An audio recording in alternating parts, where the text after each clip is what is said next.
जय हिंद दोस्तों। चलिए दोस्तों बात करते हैं इस एक और क्वेश्चन के बारे में। इस क्वेश्चन में क्या कहा गया, A borrows 800 at the rate of 12% per annum simple interest and B borrows 910 at the rate of 10% per annum simple interest. In how many year will their amount of डेब्ट be will be equal, यानी कि वो कितने साल में उनका amount जो है वो बराबर हो जाएगा। उसने 800 रुपये लिए, 12% पे लिए, इसने 10% पे लिए, 910 लिए, तो वो लोग कितने ईयर में वो दोनों का डेब्ट जो है वो इक्वल हो जाएगा। तो इस टाइप के अगर क्वेश्चन आया आपके सामने तो इसे ओरली कैसे करना है, सिंपल सी बात देखिए।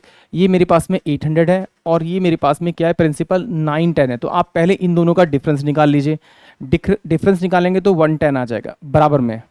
अब उनके इंटरेस्ट का डिफरेंस निकाल लीजिए।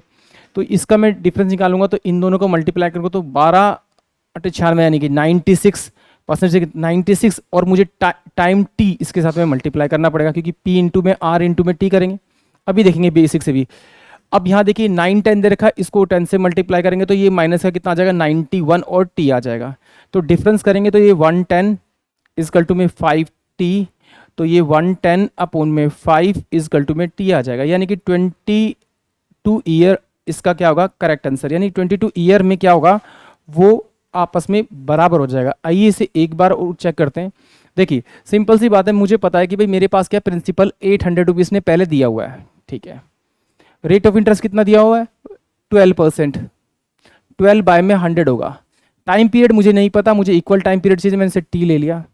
ये मेरे पास क्या इंटरेस्ट आया, तो इस इंटरेस्ट में मुझे 800 रुपये जोड़ने पड़ेंगे, तभी तो मेरा टोटल अमाउंट आएगा बराबर में इक्वल होगा।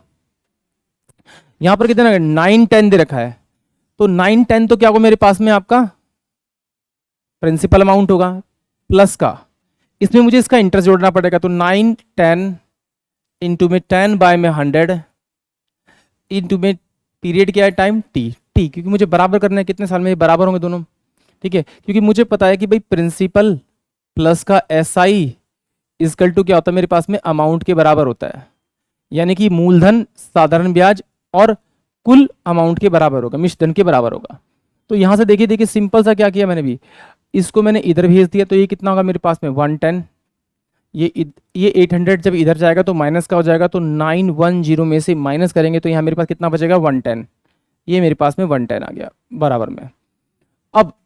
अब ये वाला अमाउंट इधर जाएगा, ये वाला अमाउंट, ये वाली वैल्यू को मैं इधर भेजूंगा।